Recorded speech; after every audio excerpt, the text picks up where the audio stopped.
நண்பர்களே, வணக்கம். தனிமையின் காதலன் நான் உங்கள் அன்பு நண்பன் செந்தில். ஓர் புதிய கவிதை. எனது தனிமை. எனது தனிமை புதுமையானதுதான். ஏனெனில் இது நான் பிறருக்கு தந்ததில்லை, ஆனால் பிறர் எனக்கு பரிசாய் தந்தது.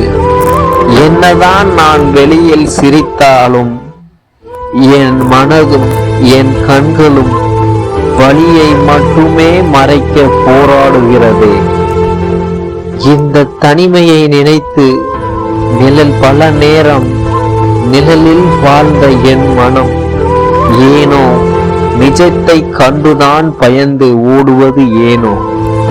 நிரந்தரமாக ஒரு உறவை தேடி எதிர்பார்த்து ஒவ்வொரு முறையும் ஏமாற்றம் அடைவதை விட சிறந்ததுதானோ இந்த தனிமை?